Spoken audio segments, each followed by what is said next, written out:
minds were just blown when you said that. Am I ruining this show for people who have never seen it? You can take English and you can turn it inside out. Somebody please find out how you join ISIS. So like 6 times as good as we sound drunk, but we're just being Latina and laughing. We're just getting started. Melissa Rosenberg, Vic Mensa, Viet-Tan Nguyen, Stephen Cannell, Robin Costa-Lewis, Rami Youssef, Gloria Calderon, Tanya Saracho, Chris Marcus, and Stephen McFeely. It's rough draft. It's rough draft. It's rough draft. This one's for you.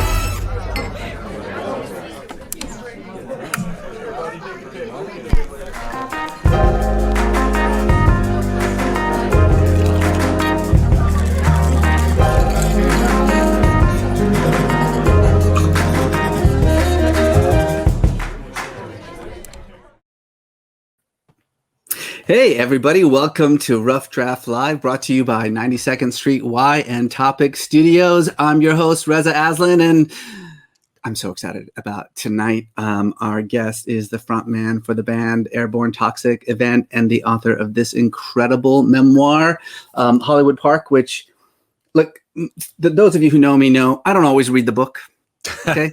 I don't always read the book. Sometimes I pretend to read the book. I have other people read the book and tell me what it's about.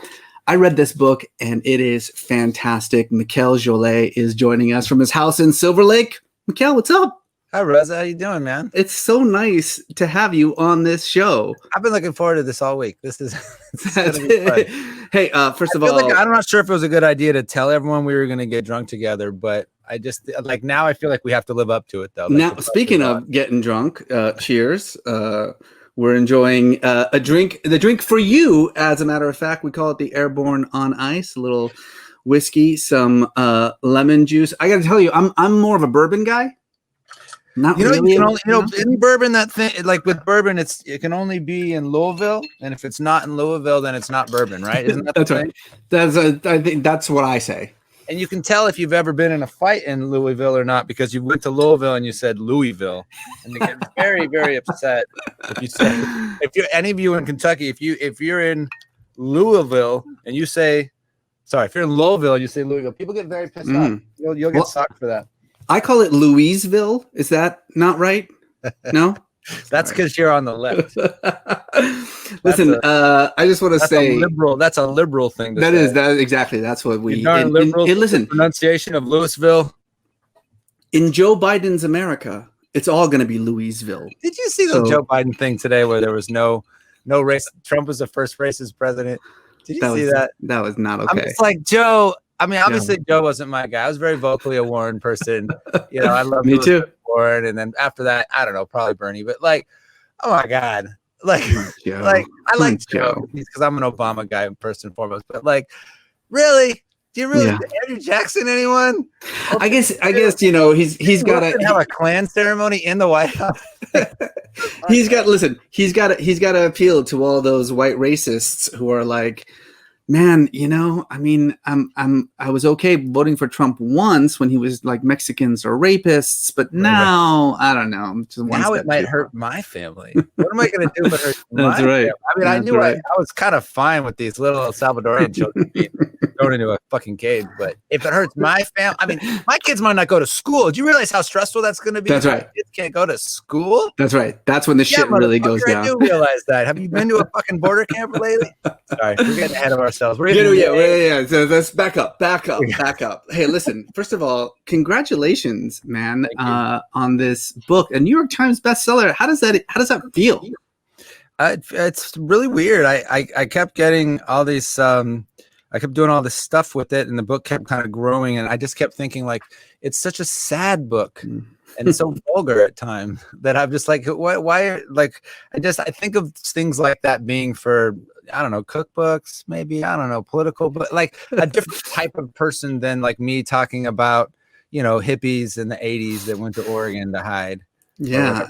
That it is. And so it's like, I was surprised and pleasantly surprised. And I will say I worked really hard on it. So I guess, when I was writing it, I felt like I was really onto something, and it felt special. When I was in it, you're in a zone sometimes when you write a story. And so that felt good. And I worked so hard at it, but yeah, it feels good. It feels weird.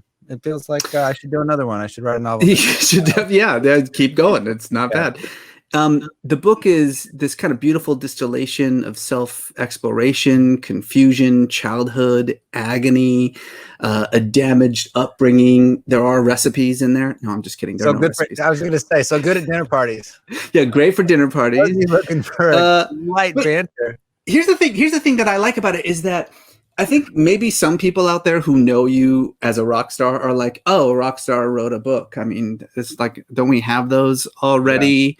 Yeah. But this is not a rock star memoir, right? Well, this first is of all, there are no rock something stars else. except Jack White. That just doesn't exist. The rest of us are just like guys in bands or people in bands. You know, there's not rock stars. I'm not a rock Jack star. White. I have 2 kids. I live with my wife. We're just hunkered down like everyone else. So there's Jack White because he embodies it. He really embodies it. The rest of us, we're not rock stars. I'm in a touring band. I would say I'm a troubadour, maybe. You're a working musician. I'm a working musician. You're a working musician, which is like a dream come true. Period.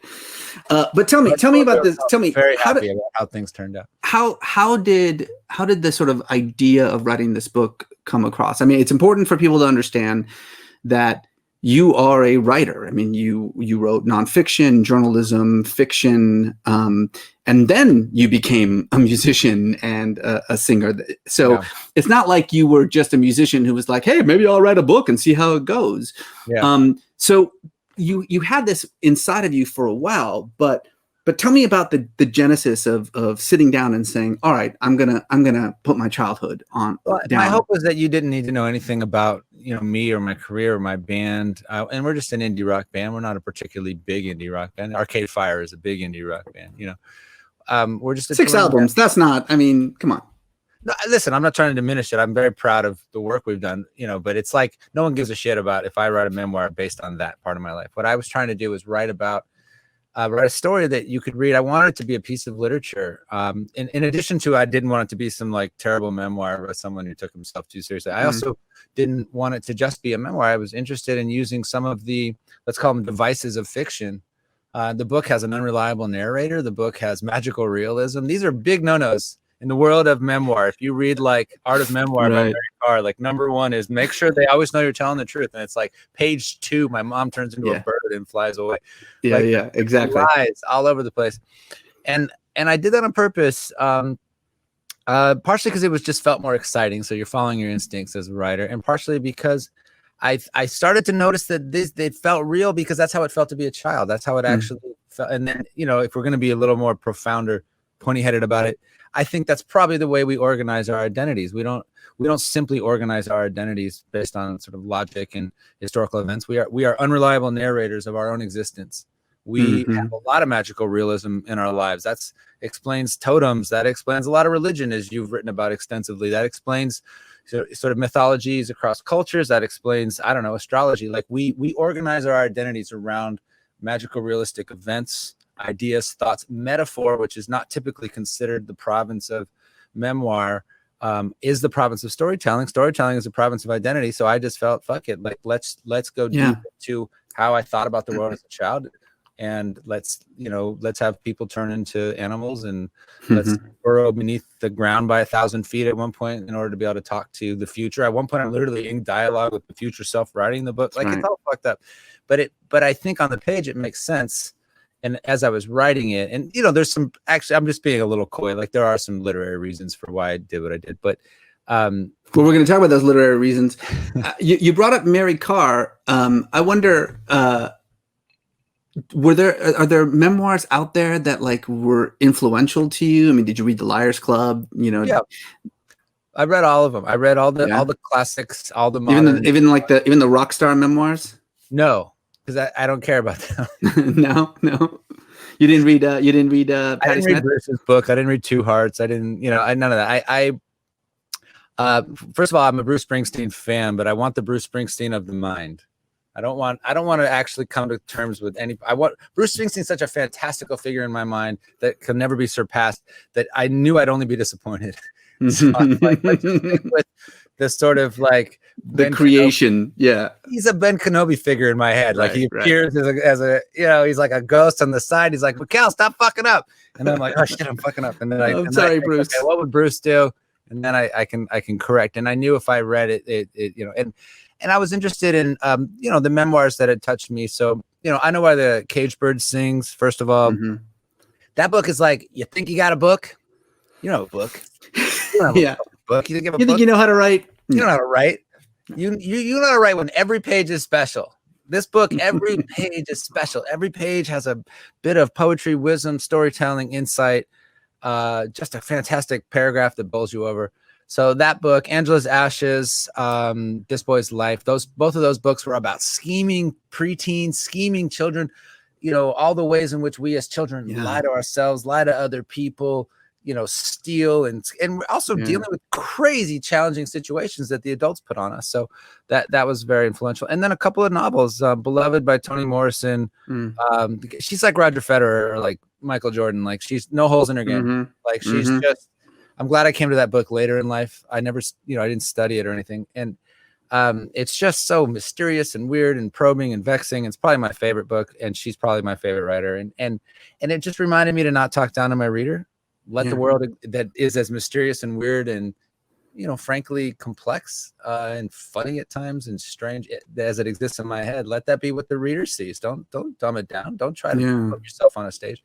And then the Things They Carried by Tim O'Brien, which is a book about Vietnam soldiers. That's sort of a memoir, sort of a novel. So those were kind of the big hits for me when writing this book. I read about 150 books and took a lot of notes and wrote a lot of essays trying to get sort of form down and thinking about technique and that kind of thing. Yeah. Well, it's funny that the books that you mentioned, like you were saying about this book, Hollywood Park, do bend the genre a little bit, do play with it, the expectations of the reader, the multiple points of view. One of the things that you do in this book, you kind of brought it up already, is like basically the first third of it is deliberately written from the perspective of you as a child. Right. And, for all the writers out there, right, there's a difference between point of view and perspective. Point of view is what the eye sees. Perspective is what the mind knows. And there is a way to create. Hello, Professor Aslan. I do this for a living. I want to be in like the front row with my notepad. Like, if I was a sophomore in college, that would be on my wall.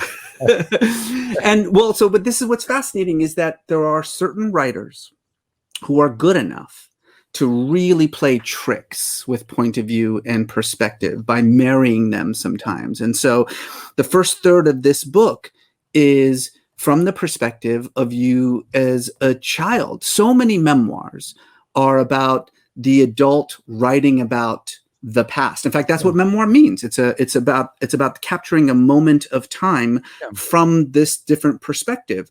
But you eschew your adult perspective and you lock us into the perspective of the child. And so what that does, you brought up an unreliable narrator. Yeah, it creates a little bit of an unreliable narrator, but what's even more fascinating is that it creates a sense in which the reader is unmoored. Like, the reader doesn't know what's going on. Like, we know only what this little child knows, right? And so everything is so mysterious and confusing and nothing makes sense. And the adults around him are just all insane and the world is insane. And because you've locked us there, we can't help but feel that same sense. And one of the things that it does, and this is where I'm getting to, is that it allows you to kind of uncover this buried history, right? This secret truth, and to sift through all of these like false narratives you've been fed as a child. And we're going to talk about what that means in a moment here, but all the false narratives you were fed about who you are, what you actually think, what you actually believe. And so I guess the heart of the question that I want to get to is, when you do something like that, right? It's a clever trick and you pull it off beautifully. Thanks. But when you do something like that, when you give equal weight to what you, Mikel, as a little kid thought was happening, and what you, Mikel, as an adult now know what's happening, you give both of those things kind of equal weight in the book. Is it harder to write about the reality that was happening, or is it harder to write about what you were told was the reality of the time? Right? I think that your experience with it is the reality, and that's the whole point. That's how we understand stories. We are never objective about our own stories, never. And the best jokes that we know have a perspective. The best stories that we've ever heard have a perspective. And so the most powerful way for you to understand, like, okay, so one of the pivotal scenes in the book is, I come outside to watch on the street in Berkeley. We've escaped the cult. We've been living on the run, and our roommate comes home in his VW van and he gets beat into a coma, 5 feet in front of me. That was a really hard moment in my life. I really wanted to capture it in the book as it happened. Now, I've read about that story in the press. I've read about myself being involved in that story in the press, because it mentions a little boy in the Point Reyes Light piece about that, which is the newspaper that won a Pulitzer, writing about Synanon, which is the cult that we escaped. I've heard that story from friends, and I did a long interview with Phil Ritter, who was our roommate, and I did that contemporary. The guy who was beaten. The book. The guy was beaten. So I knew the facts on the ground. Now, I just told you the story right now. Guy was beaten into a coma 5 feet in front of me. I was 5 years old, nearly 5 years old, and that doesn't tell you what happened. If we're hanging out and we're friends, and I tell you that I wasn't allowed to go outside, and it was because I was told that the bad men were going to come, and I didn't know who my dad was because we didn't have parents, and we lived in an orphanage, and then we had to escape, and then we moved in with a roommate, and that roommate was kind to me, so there was this warmth. And even though he wasn't a father figure, there was a father-like energy, because I was just so desperate for a fatherly figure in my life that I was just really happy to see him whenever he came home. And one day when I'm finally let out to play, he comes home with groceries. We smile, our eyes lock, and two men with nylon masks on walk up behind him and hit him over the head. And he falls over like a stack of Lincoln logs. Just immediately just fell. And he starts screaming. And I don't know what to do. My brother's across the street. He's with a group of kids. They've all stopped what they're doing, and they start beating him. There's blood mingling with the gravel on the driveway. There's my brother and I trying to figure out what to do. I'm hiding. Eventually, one of the men rears up and says, "Where are Mikel and Toni?" Because the bad men that we've been hiding from have finally come. Isn't that more what the story is?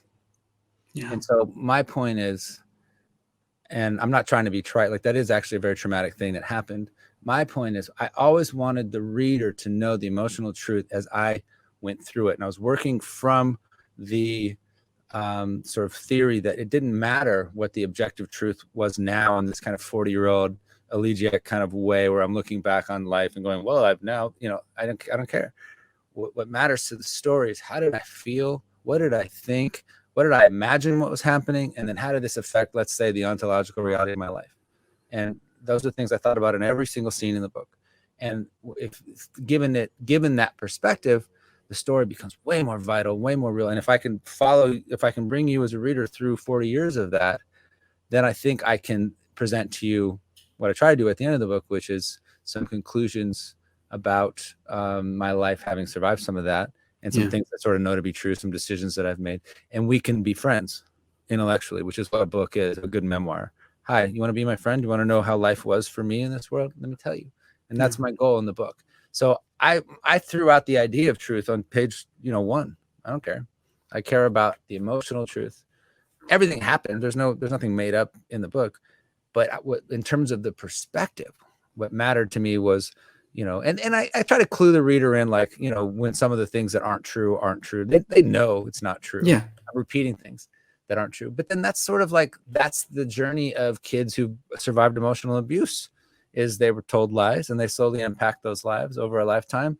And then they came to new conclusions. And so that was the perspective that I tried to establish in the book, and try to be a little revolutionary is the wrong word, but let's say rebellious or maybe experimental, where like I just completely went the other direction of like, I don't care what actually happened. I care very much about what I thought was happening. Yeah. And for you to go through that with me as a reader and know what my experience was as I slowly pieced this puzzle together in my life.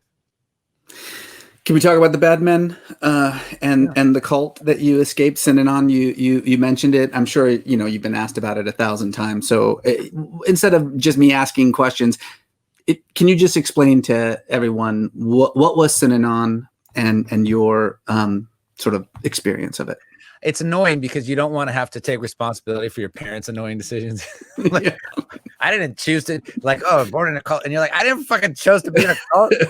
I'm an Obama Democrat. I'm a pragmatist. Maybe to a fault.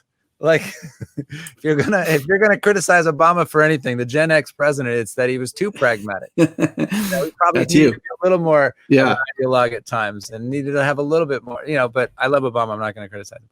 My point is that I'm not like that. I believe in institutions. I believe in turning institutional power to benefit others. My parents weren't that. My father was he had a life of crime, let's say, and prison. He was disorganized crime. Disorganized crime. We used to ask my dad, is it like organized crime? He's like, yeah, more like disorganized crime. But from the time he was 15 on, my father was a criminal. And for about 10 years, that's what he did. And he had a huge rap sheet. He only made it to like 8th grade. While he was in Chino, he's locked up in Chino prison for years. He's got a heroin addiction, and when he got out, he needed to get clean. And one day he overdosed, and there's a song about this on the record. He overdosed, and then someone dropped him off at this drug rehabilitation facility called Synanon. And what it was a place where drug addicts lived together in order to try and collectively, kick their addictions. And this was like a heroin crisis happening in the 60s and early 70s. Yeah. There's like an opioid crisis now. That was the opioid crisis of the day. So it worked. It was great. And then for a while, all these addicts living together and screaming at each other in this kind of attack group therapy called The Game, and people got clean. And then the lifestylers moved in, which we call the squares. You could call them the hippies. I don't know. And my mom was a square. She was a master's in Berkeley free speech activist who, was part of the sit-ins at Berkeley and all that kind of stuff. Mario Salvo and all that kind of like, you gotta lay down on the gears of society until you stop the machine, because the machine, it's like some of the best rhetoric you've ever heard, by the way. If you're going to be an activist, study free speech in Berkeley, just for the rhetorical devices. They're tremendous. So she moved in to change the world. And then the place got this idea that it was going to change the world. And it became a cult because there was a lot of isolated power. And the power fell into the hands of one person, this guy, Chuck Dietrich, who was kind of the leader. And they started doing some really crazy stuff, breaking up marriages, forcing vasectomies, forcing abortions, violence, which was, it started as a nonviolent place, became violent. They bought like 1,000 guns at one point, roughing people up, attempted murder, you name it. And that's when, and then the worst thing I would say that happened was they had a place where they put all the children. And at 6 months old, all the children were taken away from their parents and put into an orphanage. And that's where my brother and I were raised when we were there. We lived in an orphanage. That was sort of the big thing about Synanon, right? As it became a cult, was this notion that children should have no parents, right? That they should be, a child of the universe, as it was put. And the goal was quite clearly to create a new kind of person who didn't need parents. Like that was the key, that we can create a new kind of human being who is utterly detached from the past, doesn't need parents, and can just rely on themselves. And I always find that part of the cult so fascinating for a whole host of reasons. One, because I'm curious what kind of person that is, like what kind of person is it who is utterly detached from the past and the legacy? And also because I kind of get it a little bit, I mean, for a lot of us who have had very fraught relationships with their parents, right? And who feel like, we carry an enormous amount of baggage, from our upbringing and from toxic relationships with, our family members. Part of it is that we do, when we grow up, have this idea that we can be free of that legacy, right? That I don't have to be the person that my dad was. That I can escape it somehow. I'm my own person. I'm not affected by what happened to me. as a child. I mean, I don't know if you feel this way. The worst insult that anyone can say to me to truly hurt me, and my mom is very good at doing this to me when she really wants to, is she'll say, "You're just like your dad," and wow. I'm speechless when I've lost the argument. Yeah, you were like a living experiment. Well, I want to hear more about your upbringing now. Now that I'm gonna share a little more of this, and we're gonna start talking. We're gonna start talking about our dads. We're gonna start crying. I put all this story into this book that everyone gets to read. I've got all my fucking. There are no secrets in my fucking life anymore. So. Look, this is what I'm saying is that what I think everyone who reads this book can relate to is this idea that the push and pull of our parents, right? That we don't want to be like them. Right? I don't want to be like you, but I also love you. So much of who you are is me. I the older I get too, I look in the mirror and I see my dad looking back at me and I don't know how to respond. And if someone comes up and says, you don't need any of that, you can just kind of like slice that part of you away and it doesn't exist and you're a wholly new person.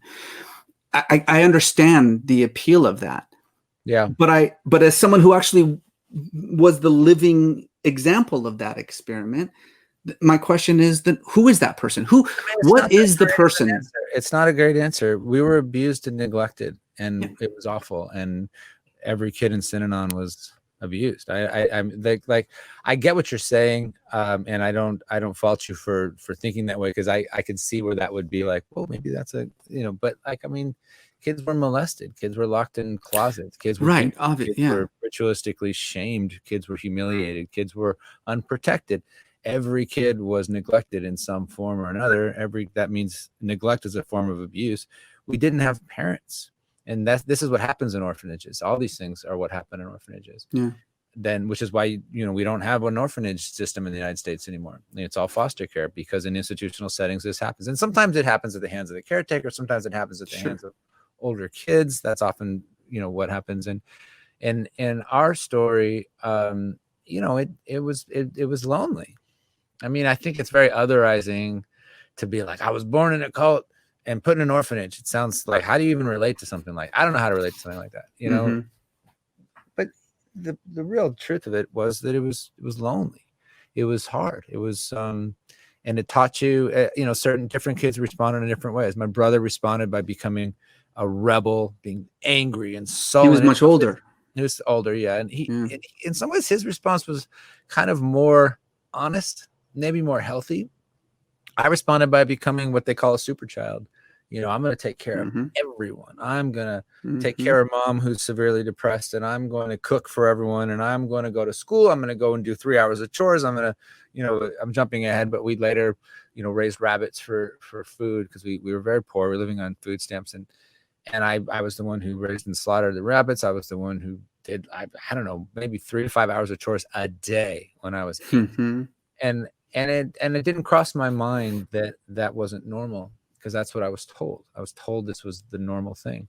And it suited me because I was sort of by nature like, this is what happens to kids in orphanages. You learn to dance.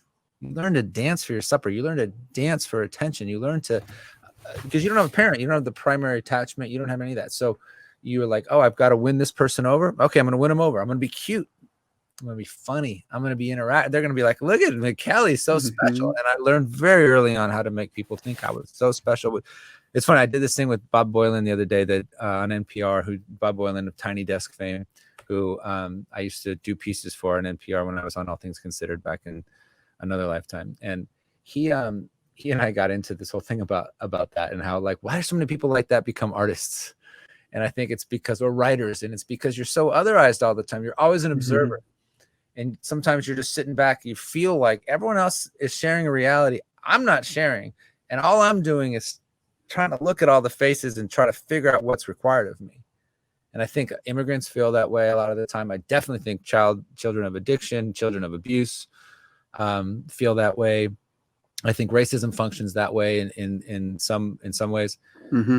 And you're just otherized. And so what are you doing? You're putting on a mask, you're putting on a show. And that's what I learned to do.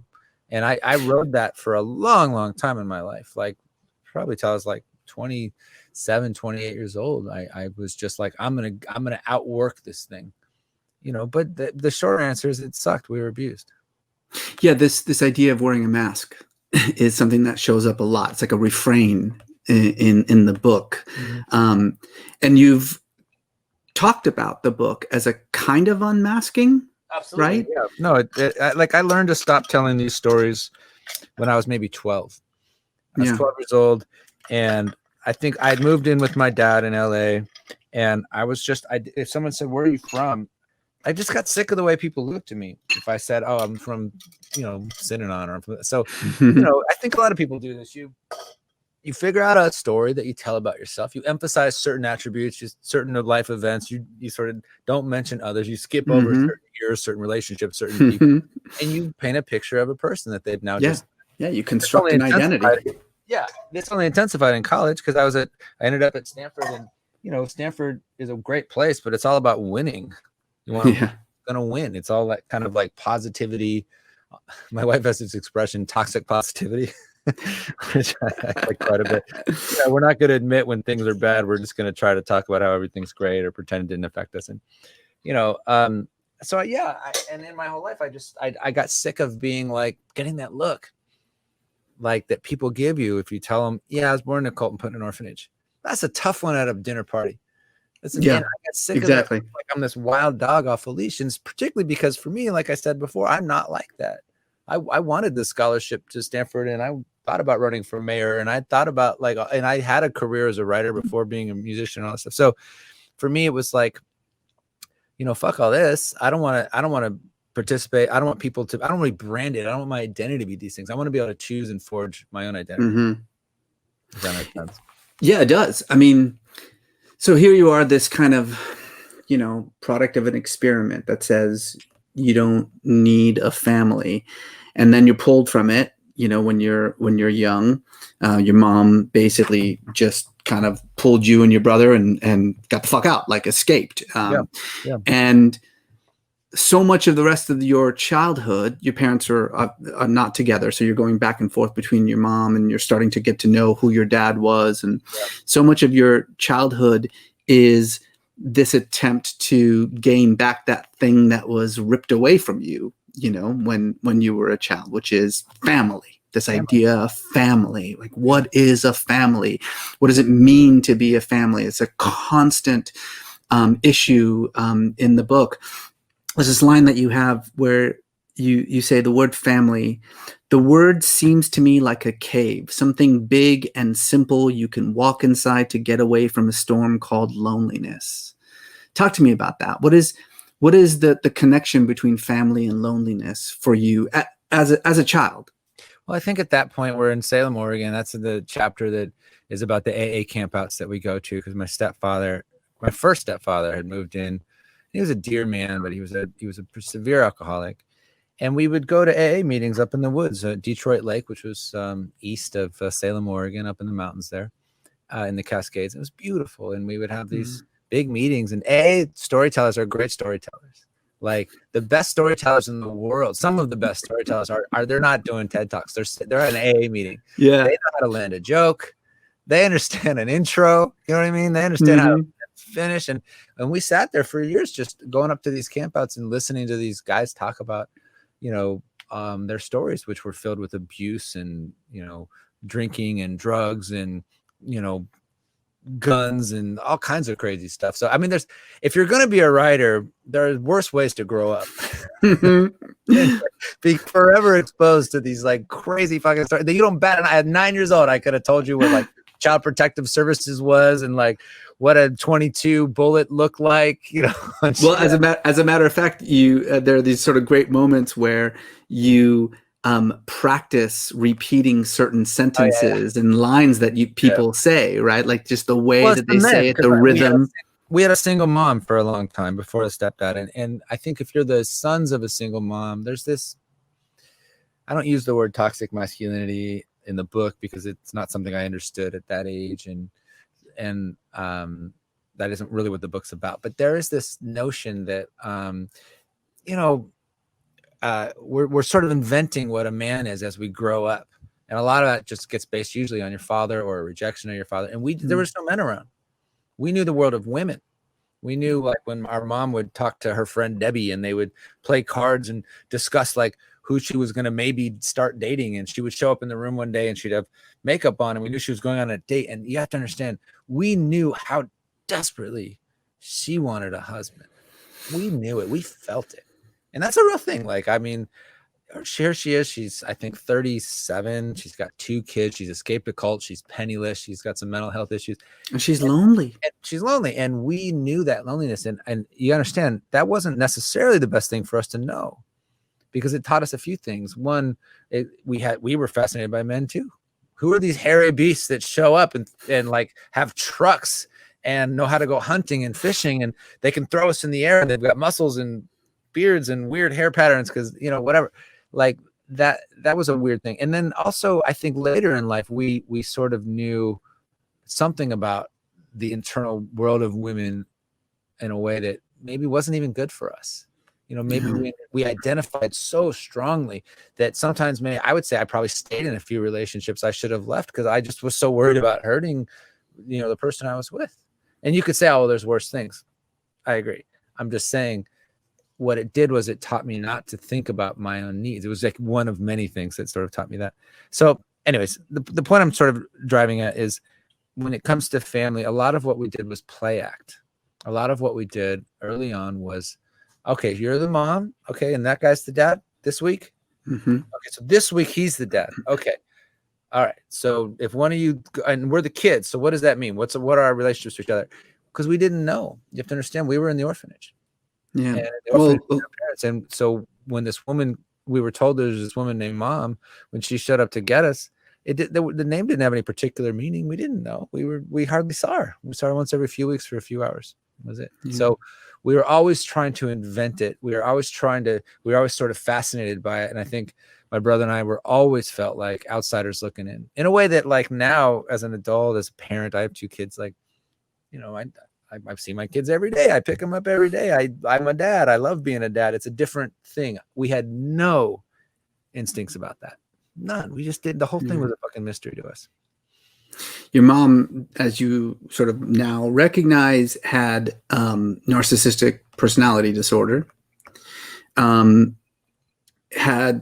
created obviously a very toxic parent-child relationship, one in which you were told constantly that it was your job to take care of her, and one in which you had to constantly deny your emotions, your experience of things, right? You just talked about a little while ago that pivotal moment in which you saw Phil, this man that you loved, being beaten almost to death by these scary men who your mom told you were coming for you. And the remarkable thing about that story is that when you told your mom what happened, she told you, no, you didn't see that. You weren't there. You didn't experience that. When you told your mom you were sad, she would say, no, you're not sad. You're happy. You're fine. Everything is great. This constant sense of your emotions are wrong. Right. What you think is happening isn't happening. Right. I mean, that's got to create a kind of almost schizophrenia, growing up. Like, you don't even know, like, is reality really what I think is happening? Is my experience of reality true or not? Are these emotions, am I mislabeling them? I was happy to write about that because I wanted to write from the emotional perspective that I had at the time. And because I didn't have words for it. To understand this, like, the words narcissistic personality disorder, I don't think I ever uttered those words till about 5 years ago. All I knew was, maybe as an adult I had figured out, okay, something's kind of not right over here. But as a kid, I didn't know any of that stuff. I just knew, all right, mom thinks this, which is weird because I kind of think this other thing's true, and it creates this schism, and which is that I experienced something and I'm being told I didn't experience it. So what does that teach me? It teaches me to lie. It teaches me that people can lie. It teaches me the depth of lies that people can tell. It teaches me that you are sort of capable of creating a reality that doesn't sort of coexist. You can create an emotional reality that's easier to handle than the one that actually exists. That's a hell of a thing to teach a kid. And so, I talk about these things in the book from the perspective of the 8-year-old and the 10-year-old going through it, but I now understand it. It was emotional abuse. I mean, that's what it was. It was emotional abuse. Yeah. And I feel like when I talk about her, I don't want to put her down. It's hard to explain. It's hard because I don't feel like I want anyone who hasn't read the book to come away thinking that my mom was a monster, because she wasn't. She's not the villain of this story. No. She's someone who struggled with mental illness, depression, and NPD, BPD, cluster B kind of stuff, and also had a very hard life. And I think both those things can be true. And there's this desire to collapse these things in our culture. This person's an abuser. This person's a good person. This person does everything right. This person does everything wrong. And it's horseshit. That's just like not how the world works. And so I sort of feel like when you read the book, that's really clear. It's really clear, and that it's possible for me to love her, even though I don't think she was very good at loving me, which is kind of the perspective I land on by the end of the book. But I want to be very clear for people who haven't read the book. I don't want to villainize her. It's not my goal. I don't think it's fair to her. It's also not true. It's also way more complex than that, and so I don't want to try to reduce it to these kind of tropes. Still, I don't think your mom comes across as the villain in the story, but your dad comes across as the hero in the story. And of course, your dad, is a great guy. But I mean, you do recognize how much of that has to do with just kind of that bond that you were desperate for, right? I mean, you're with a mom who brings a bunch of men into your life and says, this is your dad, this is your dad now we're like a family. And then a week later, the guy's gone. Two months later, he's gone. But you do have a dad, and he's in a different place. And, he's got his own issues, as you say, he was a drug addict. And, but I wonder, like, when you were writing this book and you're being forced to go back, a few decades and rewrite these stories and re-examine the way that you thought when you were 11, right? When you're 11, your dad's your hero and your mom is, everything that's wrong, right? And all you want to do is be like your dad, and all you want to do is not be like your dad. Around, actually. Right. Okay. Right. But a couple of times, but yeah, it goes back and forth. Right, exactly. Right. And I wonder, like, did your perspective on your parents and who they were change when you sat down to write about them? Yeah, of course. I mean, I absolutely. My dad, what you have to understand about my dad, so he was clean my whole life. He never got a parking ticket the entire time I was alive. So all of his criminal or drug history was before I was born. So I never saw it. It was always just this kind of mythology. And my brother and I would trade the mythology, like the little trading cards. We'd stay up late at night and be like, Dad was in a Mexican prison, and he busted out. And he did. He got sentenced to 5 years in a Mexican prison, and they paid off a judge. And one day, a bunch of people let him out of his doors and let him out of his cell, and then the next, and then eventually he went out into the street and he walked across the border.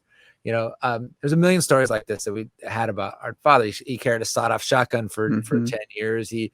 One time he had a VW bus, and he crashed it into a wall, and it collapsed like an accordion around him, and he thought he was going to be dead, and then he kind of looked around like.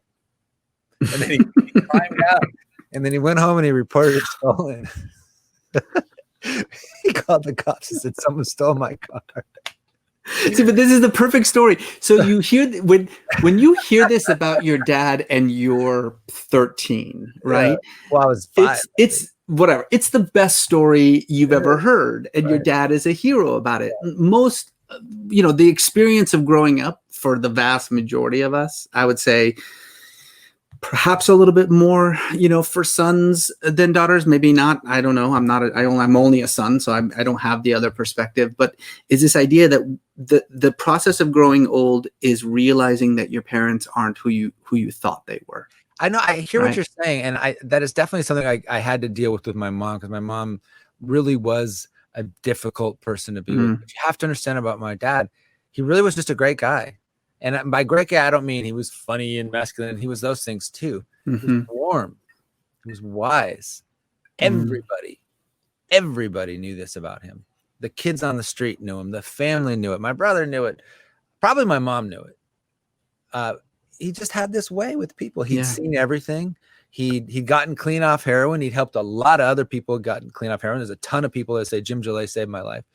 And he was just affectionate, kind, warm, would give us the shirt off his back, would probably give anybody the shirt off his back, called his mother every day, was really good to, he was like good in his ways that are just really easy to understand as good. Gentle, affectionate, funny, warm, non-judgmental. And he's this masculine guy that worked on cars and liked football, but he fucking hated Republicans. And he was sort of, so I guess politically, he was pretty astute.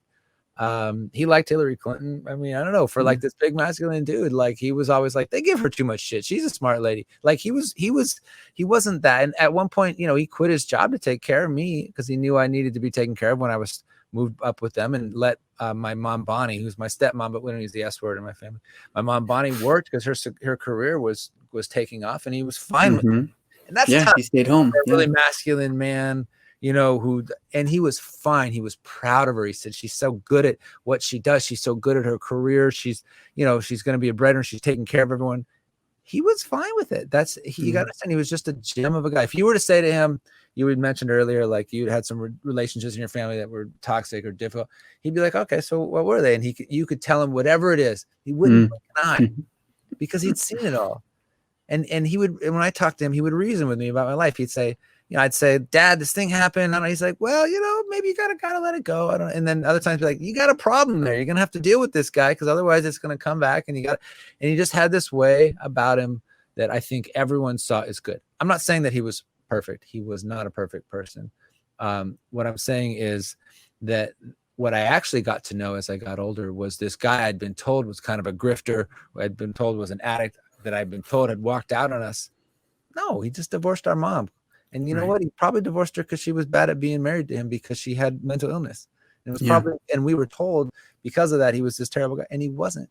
He was actually just a gem of a human being. I mean, it was sort of like, and that was the reciprocity I wanted to happen in the book. I wanted there to be this moment where, you go from thinking, oh, the mom's going to be the hero. I think by the end of chapter 3, you probably think my mom's going to be the hero of the book. And then my dad's like this shady character off that kind of ran out. And then there's this slow, like 150-page arc where you start to realize, this isn't right. And then see this person come in, my dad come in and be like, wow, that's pretty solid, Jim. All right, good. And that's what I wanted. I wanted it to, because that's how I discovered it in my own life. Yeah. This book, I got to be honest, it was hard. It was hard for me to read. That there were a lot of moments. Hard part. Well, look, I mean, I don't have a mother who has a narcissistic personality disorder, but I have a mother who's Persian, which is almost the same thing. I have a Jewish. Very close. Very close. I mean, I have a mom who, if I eat before I come over, threatens suicide. So, she's like, you ate? Okay, I just die. Who cares about me then? And I have a dad who, like yours, tried really hard. And now as a grown up, I think back on it and I think that was his best. That was really his best, but it wasn't. I don't know. It wasn't enough. It wasn't what I needed. It wasn't what I was looking for. Interesting. I mean, this is a connection. Our fathers passed away around the same year, actually, in 2015. Yeah. And so, reading this book, there were so many times where I had to put the book down and go upstairs and hug my kids. I would just do it. I would just run upstairs and just start covering my children in kisses. And that actually, I think, brings up this other question that I wanted to ask you in a personal way. You're a dad now. You've got a son. You've got a daughter. What did your dad teach you about being a dad that is with you now? Do you interact with your kids and recognize your dad in yourself, for good or for bad? Absolutely. My dad was real good at just taking joy in us. he just loved having his boys around. And I don't know how that concept for me is the most important one of parenting. I don't know why exactly that's true. Because they were absent from your early life. I mean, but it also, taking joy in your kids speaks to so many other things that have to exist first. That means you also have to not be putting tremendous pressure on them to be like you, to not be like you, to achieve something, to avoid something. It means you're also making sure that they have appropriate boundaries in their life, that their boundaries expand as they get older. I mean, it's a complex equation, but at the core of it is there's a relationship there in which I just love being around him. We have lots of little jokes. My baby girl, we already have little jokes, and she's 5 months old. And I don't know if I got that from my dad. I feel like I got a really good playbook for being a dad from my father that I got later in life. I mean, I did an interview last week, and someone was like, well, at 3 years old, what was your dad like? And I was like, oh, I was in an orphanage. I couldn't tell you what it was like. So, I feel like I have a playbook in my head. I can talk to him. I can ask him questions. And I feel like as a parent, maybe there's something too about, my dad's a real masculine dude. And like I will, like right over here, if you were to look off camera, there is a homemade prison style weightlifting gym, like literally a bench press, and then a 66 Chevy, a bunch of guitar amps, some dumbbells and shit. I just like my circular saw, my screw gun, like it's all just like whatever. So we're like in that way. Man stuff. But like, I'm very affectionate with my son. He comes upstairs, says, snuggle with daddy. And then we sit and we watch a movie together. He just snuggles up on me. And my dad was like that too. He's very affectionate with us. And so I never saw this as it's some sort of contradiction between masculinity and kindness. For me, it was always just one thing. That'd be you're kind of both. You're masculine and you're kind. You're masculine and you're not a dick. You're masculine and you support the woman in your life and you honor that relationship in your life. And these are things my dad, like, he had 8th grade education and he was in prison and he was a heroin addict, but he knew some profound things. Yeah. All right, let's talk about writing. Let's get back to writing, shall we? I like how the parts of this are like kind of like therapy, and I'm like, Reza, tell me more about what happened. Let's talk about my dad a little bit. I feel like the book sometimes, like part of the unmasking thing with the book is I never talk about this stuff. Like my instinct is always like, keep it going, keep it like to put on a show. Here we go. But then in the interviews for the book, we can't, because the book is really heavy, because the whole point of the book is it's trying to take the performer down and be all right, what really happened? What really created this? What does it mean? It's not just a book, it's an album, which I honestly cannot stop listening to. I'm just obsessed with it. I just love it. I want to talk a little bit about the way in which and we're going to talk, we'll dig deep into the music for a second, but the way in which the book influenced the album and vice versa, right? I mean, the book came first, right? There was sort of. I think I might have written a couple songs for the record first, but it was all kind of simultaneous. It wasn't really simultaneous. I think from the outside, we'll talk about that process. So, like, you would. There wasn't a decision. It was just instinct. I just kind of decided to write a song, and then I decided to write a book, and then halfway through the book, I wanted to write some more songs, and then I realized I needed to finish the book, and then I was like, oh, I got to finish the record, and then when it was all over, I was like, oh yeah, I made a book, and then I made a record that was the soundtrack to the book.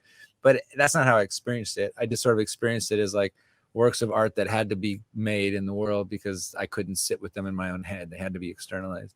But there were moments in which you would write a scene, and then you would think to yourself, there's another way to express this. There's another way to put this down. And there's prose and there's music and you know, so there's a great example of this. I'm just going to read it. This is kind of the end of the first section here. And this is a moment just to catch everybody up in which, your mom's kind of newest dad, beats the shit out of you.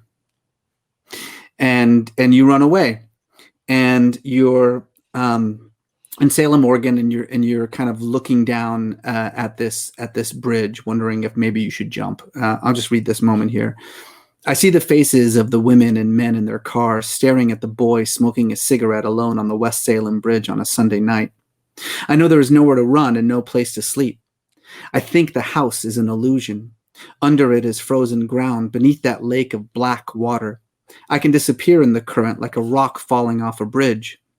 The boys in those cars on their way to Sunday dinner to mashed potatoes and pot roast rolls with butter, I feel sorry for them. I am a shadow. I am the shadow of a shadow. It feels good to let the nothingness fill me.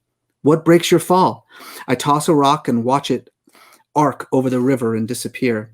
I know how the conversation will go if I go home. Where have you been? What have you been doing? Come on, out with it. You don't deserve to know. You smell like cigarettes. Did you steal them? Are you drinking? You know you're at risk for becoming an alcoholic. It's a family disease. Yes, I know that. Tell me the truth. Don't you lie to me, mister. The truth, the truth, the truth. Come on, out with it. I don't have an answer. No words make sense. Paul is dead. Doug is a monster. The house is an illusion. There is only this frozen ground, this river of black water, this empty well, this blankness, these ghosts. Nothing to do but forget about shelter and become the storm.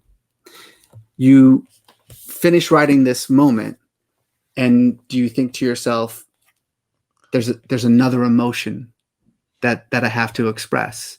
And then you pull out a guitar? I think it was more that I had an arrangement for a song that I liked, and then I started singing about this moment, and then I went back to what I had written and was like, oh, this would make for some good song lyrics, and then it became sort of this like back and forth, this kind of interplay, and this happens 3 or 4 times in the book and the record, where a line from the book it just becomes a direct song lyric. But kind of interpreted with a slightly different emotion. Yeah, it's weird because I think there's probably 1,000 rules that I have in my head for how I do these things with songwriting. But like as a songwriter, I don't know how to analyze them that well. I like the line. I as a writer, I feel way more comfortable sort of dissecting, digressing, and bullshitting and talking, and like it's like that part of my head really, really feels comfortable in words and ideas and feel very facile. With music, it's much more, it's a little bit of a mystery to me. You know? And I mean, probably I'm a better writer than musician, if I'm really being honest with myself. We're pretty whiskey. But I just really love to play music. It's just more fun. And so it's like, if you can choose to make part of your life or most of your life, or let's say for me, the last 12 years of your life, like you get to go on tour and play for thousands of people all the time. What a great choice. You know, I just love it. I just love it. And having written is the only acceptable moment for a writer. Not writing is torture. Writing is torture. Having written, that's the only good moment. Yep. For a musician, are you kidding me? Like, you get all kinds of great moments. You're in the studio, you're hanging out with friends, you're doing an acoustic show, you're doing the thing, you get people wanting your autograph, you're singing the show, everyone's clapping. There's so much more sort of visceral kind of feedback. It's a fun world to be in, and as an artist, you get to really experience probably more than anybody else. Than actor, unless you're a stage actor. A composer, I don't know, a sculptor, you get to really experience other people enjoying the thing that you made. So I think when I wrote the song, I was just kind of in that world. I don't know why things have to be written. I just felt like it had to be written down. Just happens. And then I could externalize it. I could look at it. I could think about it. I could tell the story in a different way that made emotional sense to me, I guess. Yeah. Can you play a song for us? Oh, yeah. For those of you at home, Rez and I set this up, so I feel like we should just be honest with you about that, because otherwise it's going to seem like, wait a minute. Hey, what? You have a guitar? What? Set this up. What a coincidence. That's fantastic. All right, so let me grab a tune. So one of the important attributes of being a stage performer, and I've played about 1,500 shows, if you're on stage every night, is to learn how to be able to tell a story while you have to do something technical. Well, like tuning, you're plugging in a guitar, sometimes you're tuning something, sometimes you're checking a mic, sometimes they just like the drum head came off and they have to replace the kick drum, and you have like 2 minutes to kill in front of a bunch of people. And so you learn to have these sound bites that fit into exactly the amount of time you have.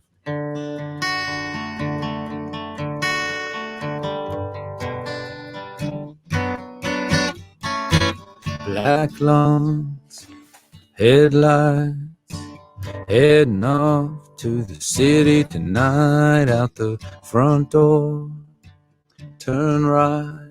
I was alone, alright. I wonder what they'll think of me. I run away. This is my town, my night. Heading off to the city tonight. And she said, come on out with it, come on out with it, come on out with it, come on out with it.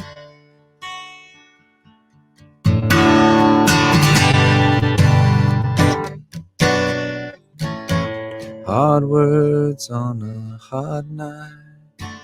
I'll have a beer, won't you turn out the light from the front door? I could hear right, I'm just running, dumb.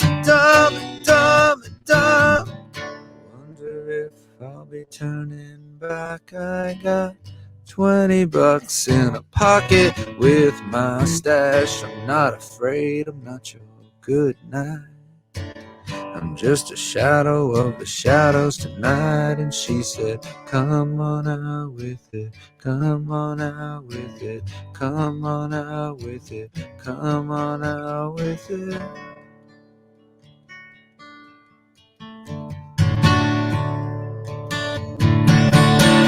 the night shadows watching, the darkness approaching. You came for life in the park. So you stand on the stage at such a young age, as you're feeling around in the dark. And your mother, she's calling, you feel your hopes falling. There's nowhere to run to tonight. Just the fist on your face now, you hope to replace how the emptiness fills you inside. Break my fall, break my fall, break my fall, break my fall.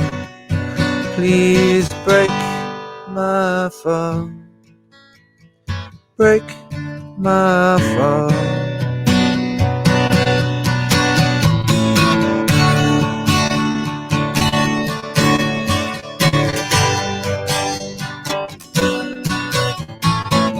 Come on out with it, come on out with it, come on out with it, come on out with it, come on out with it, come on out with it, come on out with it, come on out with it, come on out with it, come on out with it, come on out with it, come on out with that, come on out with it, come on out with it, come on out with it, come on out with it.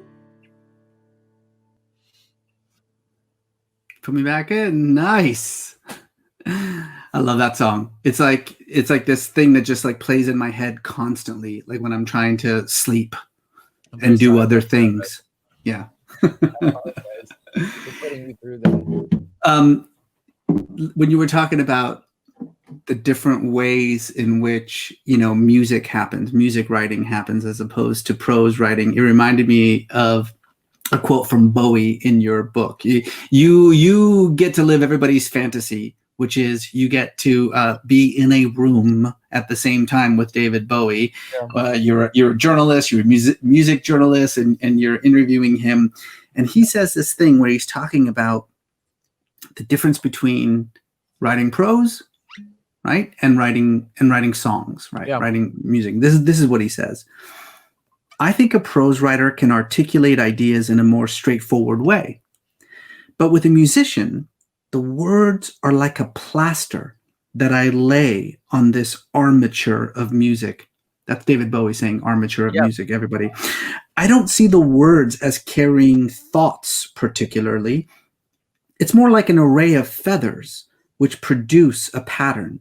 And the totality of that pattern set against this armature of music is enough to express what I'm feeling.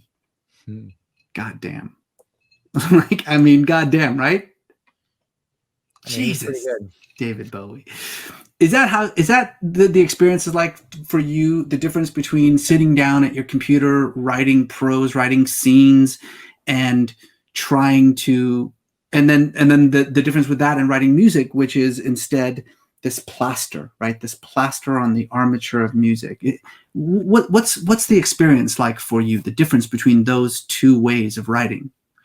I mean, I think when it comes right down to it, David Bowie's just a better musician. I mean, and I'm not being like falsely humble when I say that. I think a lot of my music career is based on being able to write good lyrics.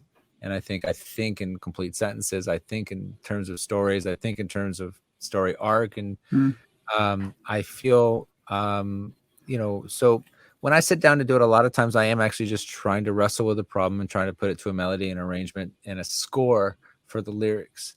But that isn't really what music is. I mean, I love Bon Iver. I have no fucking idea what that guy's talking about. But it's great. But I mean, I that's not a diss on him. He's a great musician. M83 is amazing. I don't know what the fuck M83 is talking about. I have no idea. And so I think when we talk, this is why they say like, writing about music's like dancing about architecture. Like we don't really have a language for what music's really doing. And I think what it's really doing isn't actually expressing just, a melody and a lyric and, then you remember a thing. It's that it's a very efficient form of communication. Melody, the rise and fall of a voice, the delivery, the rhythm of the delivery, which is also extremely important. Right. It's something we're used to hearing.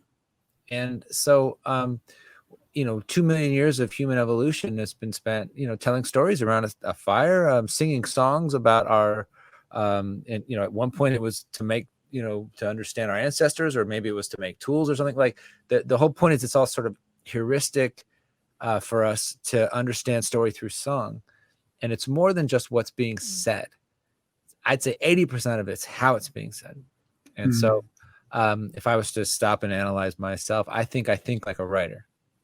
And it probably explains why I personally, I think I'm a better writer than musician. Like I just feel way more comfortable with words. I just feel like, okay, we're going to write an essay. We're going to write a screenplay. We're going to write a novel. We're going to write a memoir. We're going to write it. We're going to write. Okay, I got you. Shut up. I'm going to write.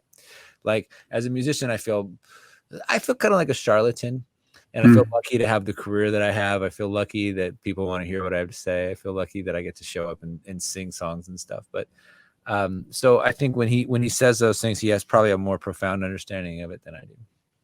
You actually, it's funny because there's this wonderful scene at the end of the book. It's the first time that you're, performing with your band, right? The first big time that you're performing with your band. And I couldn't help but notice the way that you describe it. You say that it's like being the captain of a spaceship. And the reason why that set off alarm bells for me is because I had to immediately go to, the beginning of the book. And the beginning of the book, of course, as we've already talked about, your mom shows up, steals you from this cult, and you and your mom and your brother move into this shitty apartment. And you describe the apartment as looking like a spaceship. And I'm immediately like putting my psychology hat on, right? Where I'm just like, oh, I get it. I mean, being on stage, the front man, the guy singing your songs with the guitar, it's an act of control for you, isn't it? It's a way you're you this moment where it's like you're in the spaceship. You have no control of this spaceship, this apartment where like your shoes are the table and your clothes are the furniture. And then here you are in this moment where you're the captain of the spaceship.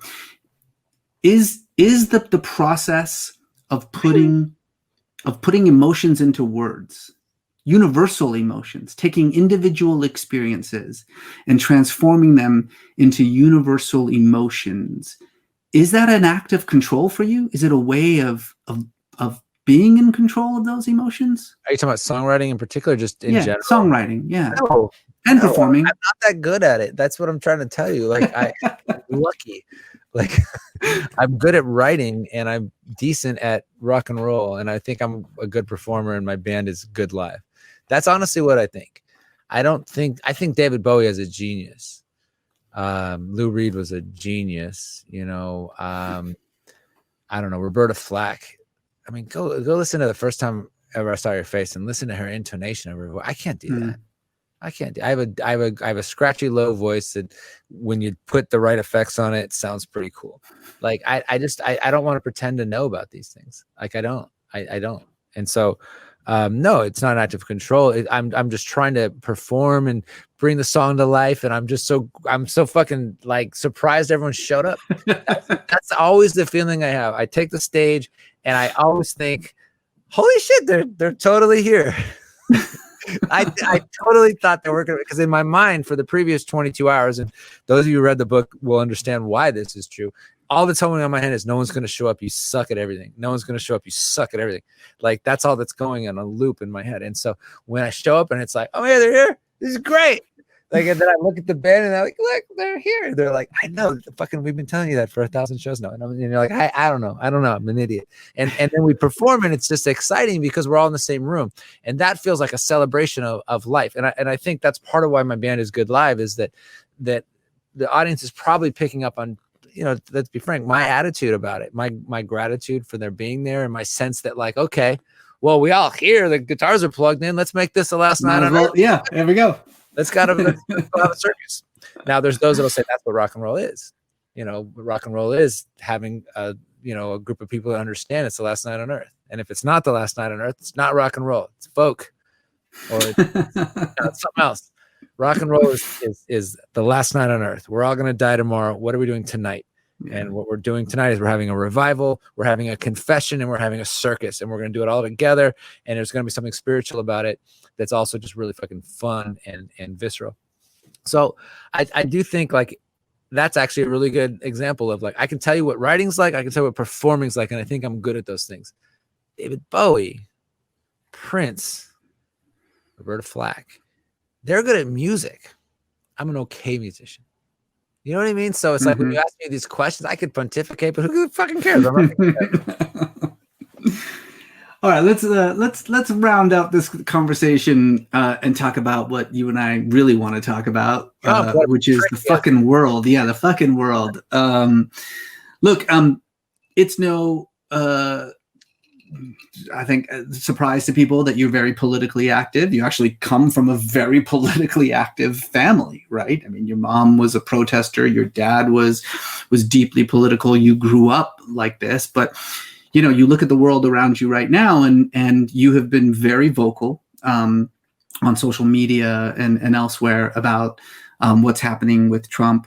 But more specifically, and I think you and I have kind of shared this similar idea about what we call the Trump cult, right? This sort of 30% of the country that, doesn't care if he's... It's like 35, 36%, whatever. Everyone's of the country. 40? Is it 30? Is it 25?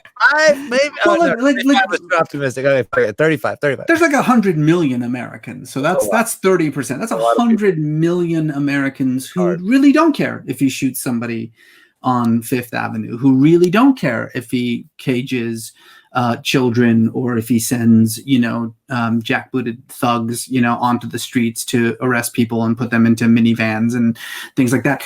And I've written a lot about how this is very much cult-like behavior.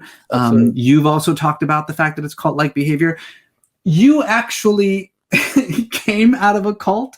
So I feel like how this is like, you want to talk cults? Yeah, that's what I was going to say. And I'm like, hey, I'm the Obama guy. Exactly. This is the cult where the fucking my fucking boomer parents. I didn't do that shit. I'm the pragmatic guy. But nevertheless, you have a sort of unique perspective into cult behavior. Why people join cults, what cults do to someone. So when you look at that 30%, right? Is there something about your background, your experience that allows you to think about it differently, to maybe sympathize with the way that they think? And also, is there something about your background that can help them to sort of break free of what is unquestionably cultish behavior, a cult of personality in this case. Yeah, I don't know if I'm the guy who has answers about what to do about it. I think that's a really complicated question. And if the answer was simple, we would have it by now. I will say this. I don't hate Trump supporters.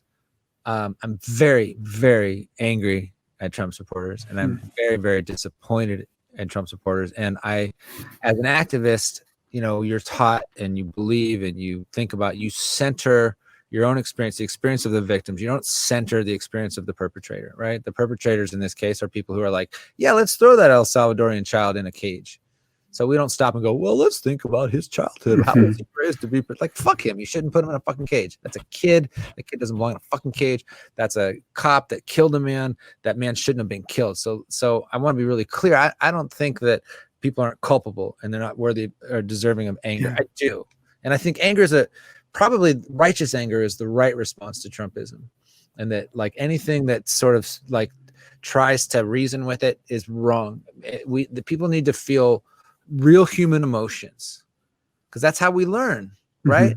If I said something to you and I don't know, made some comment about something and it offended you or upset you, and you're like, what the fuck is wrong with you? Why the fuck would you say it to me? I would learn from that experience, because as a human who experiences empathy, I would be like, oh, I stepped into it here. Okay, shit, I better learn about this new thing that I didn't know about. And Twitter's pretty good with that. Twitter's pretty good at teaching you, like, just like, oh, fuck up, okay, fuck up, okay, and then kind of learning, like, okay, here's what I'm putting into the world, and here's what I need to understand about other people's experience. So the right response to Trumpism is anger. Now, having said that, there's a lot of propaganda. And so you've got a lot of people who are watching Fox News every fucking day. They're in a bubble. They don't know the truth. They don't because parts of this country, Fox News is on at the dentist office. It's not considered, this weird right-wing propaganda outlet. It's considered just the news. So part of the problem is in Germany, you can't have Fox News. In Norway, in Sweden, in Switzerland, and you fucking can't. You can't have Fox News. You can't call something the news if it's actually propaganda. And that used to be true in the United States. And in 1982, Reagan repealed that law, or not Reagan, but Reagan's Congress. And Fox News was born. So I would say 60% of the problem is Fox News. The other 40% is just old school, straight up American racism. And I think that, America's original sin is racism. And it would make sense that if Trump in some ways, the sort of undoing of America, it's based on the original sin. It's people would rather have their white supremacy than have a country. They literally would choose the idiot who can't govern over who reminds them of how big they feel because they're mediocre white men. It's all they got. And I've experienced this in my own family. So I feel like I know what I'm talking about. I don't have much else. How do I feel superior? I feel superior by, these lefties don't know what the fuck I'm talking about. These libtards are, oh, have you thought about this libtard? And you're like, yeah, that was like freshman year of college, propaganda 101. I fucking thought, like, yeah, of course I thought about that. What the fuck are you talking about? So, but here's the thing. I don't mean to interrupt, because the racism is obvious.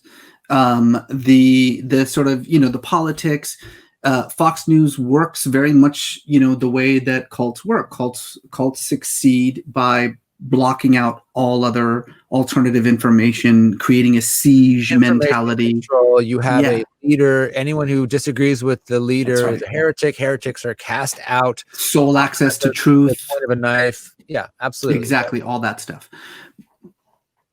Can you, beyond those things which are undeniable, can you, as someone who grew up around people who did find, a sense of purpose inside of a cult that was clearly violent and clearly, a toxic environment, can you sort of understand what it is that draws someone to this cult of Trump? I mean, you've written about this, Reza.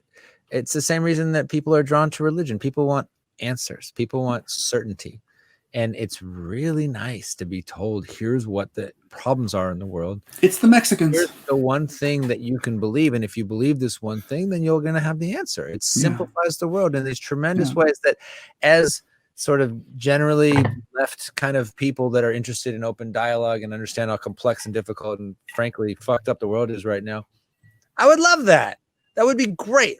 I would so much rather have that certainty than be like, oh, we're fucked. We're fucked in like 20 ways right now. Like, I don't even know where to start with how fucked we are.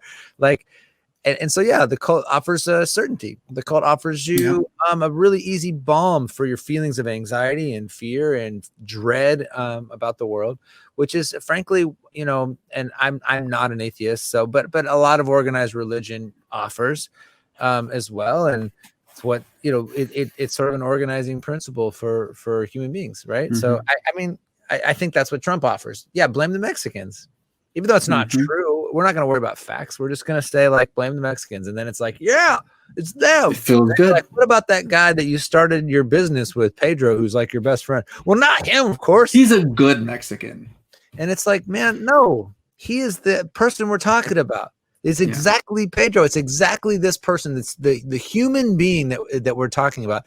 And it's actually very difficult, you know, to complete that loop, that thought loop for people who've been exposed to propaganda. And I don't think that it makes sense. The social psychologist in me, I studied social psychology in college, is like, no, these people aren't worse or better than us.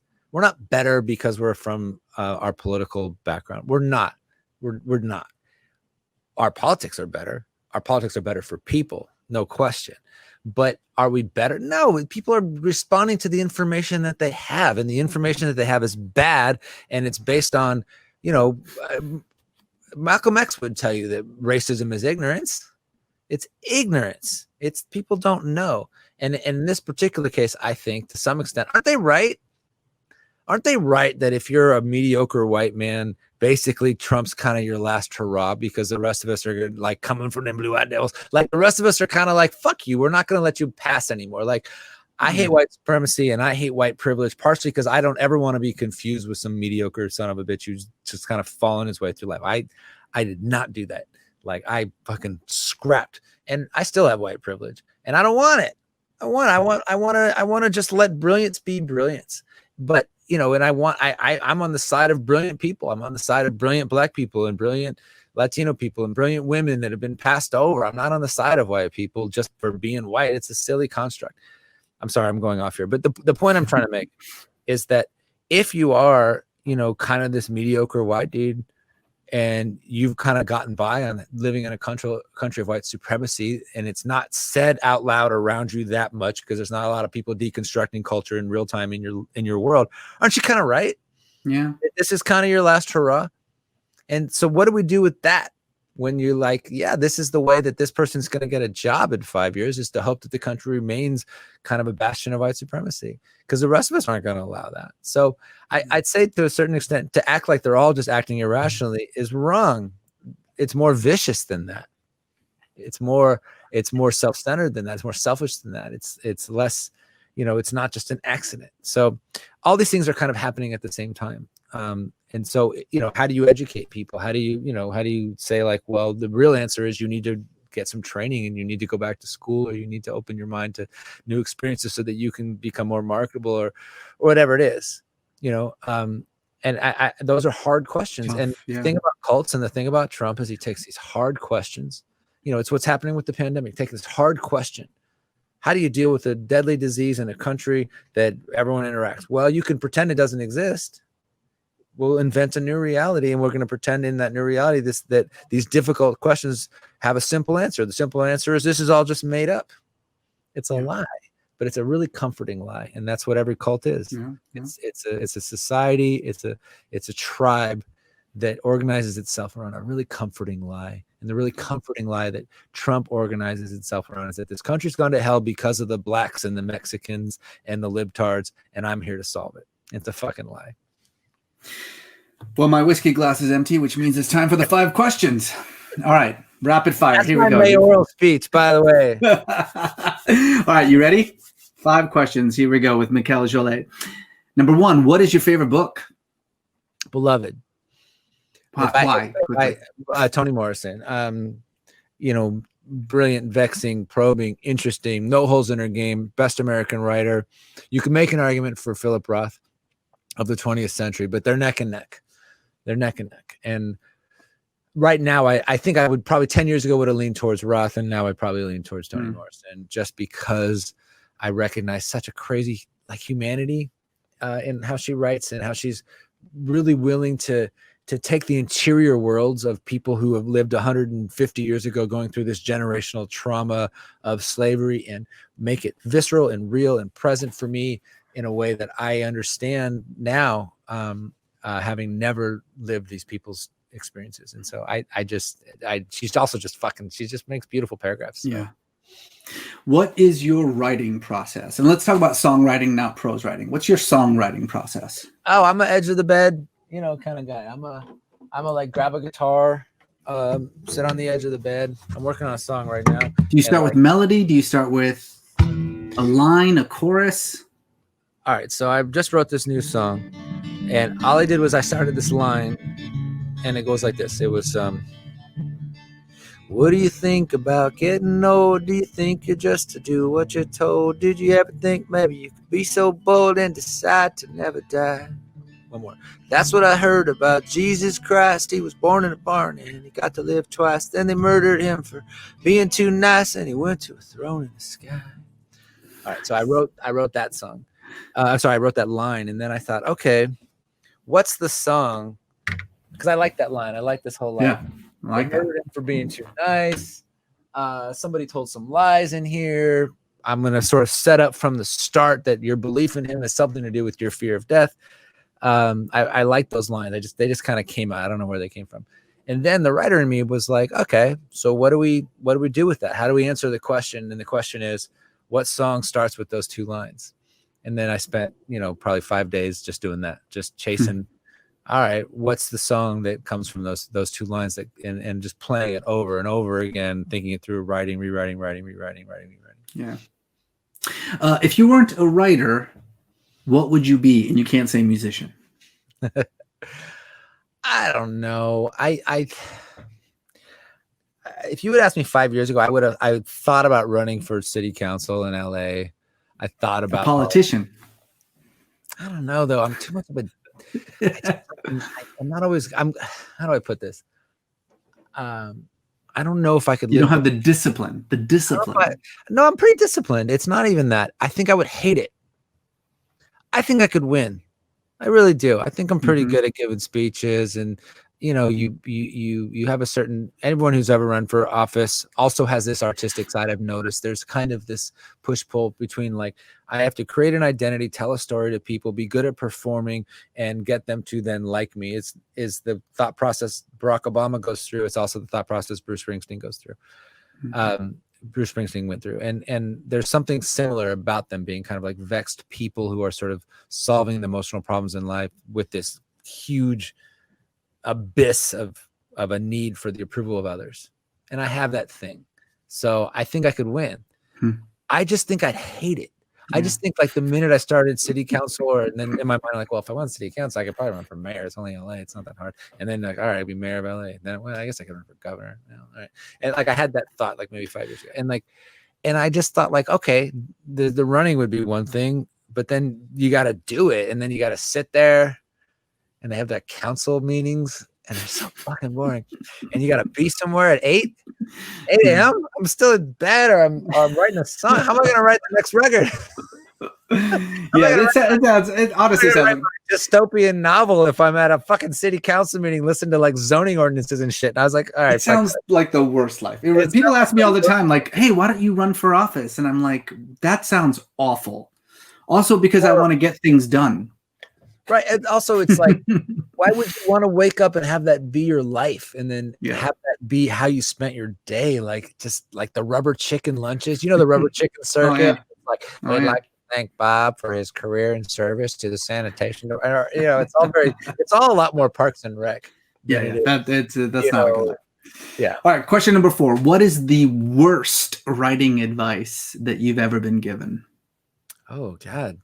Music, prose, any kind of writing. The worst writing advice that I've ever been given. I don't know. I don't know if I have a good answer for that. I think what I will say is there's this idea that exists in writing, songwriting, as well as prose writing, that somehow your first draft is supposed to be like great. There's this that everyone's trying to be Mozart. There's a Mozart complex where it's like, am I a generational talent? Am I the once in a generation guy? Like young writers or musicians will ask sometimes, they're just starting out and they'll be like, and like, I just want you to hear my song and tell me if I'm any good. And I want to be like, I'll tell you right now, it sucks. I don't even need to hear it. I can tell you it sucks. Do it for 5 years every day, write 1,000 more songs or 20 more short stories or 50 more essays or whatever it is. And then like, you're going to get better at it. And that's really what it is. You can, if you're a mediocre writer, you can become a pretty good writer. If you're a pretty good writer, you can become a very good writer. And if you're already a good writer, maybe you can become a great writer. And like, it's going to take time and practice and fucking editing. Like my book, I did 13 drafts before I ever sent it to an agent or a literary house or anything. And they wouldn't have accepted the first draft. Well, it sounds like you answered the final question, which is what's the best writing advice you can give, which is just write, right? Just write. Read.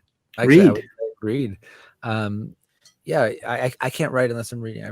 When I'm writing, I read about 4 hours a day. I get really into books. I get really into ideas. I feels like a tank I'm filling up. And then the next morning when I write, the tank kind of empties out. And these things are not as, they're not as one-to-one logical as they might seem.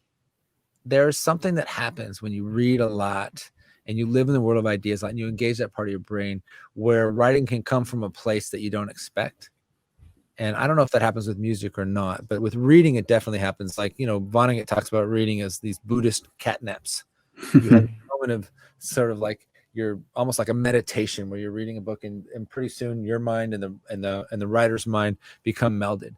So, if you want to be a writer, there's worse things you can do than melding your mind with great writers every day for a long time. Yeah. And editing, and more editing. The book is called Hollywood Park, and it's also a companion album. They're both fantastic. Mikel Jollett, thank you so much for being on Rough Draft Live.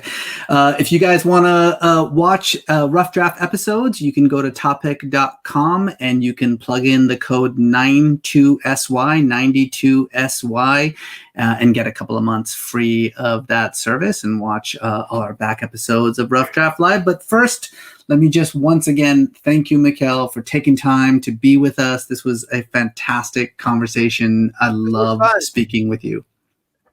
How's your whiskey? You done? Is the bottle empty? Oh, God, no. It's funny. I was just thinking I have some big calls tomorrow. I have some actually kind of big things and I was looking at the bottle like, was that too much? Okay, that's probably enough. I can still have a reasonable conversation. Well, thanks everybody for joining us here on StreamYard. We'll see you next week for another episode of Rough Draft Live with our guest, Bess Kalb. Don't miss that one. It's going to be really fun. Bess, I say hello. I will. Thanks everybody. Thank you. Bye-bye.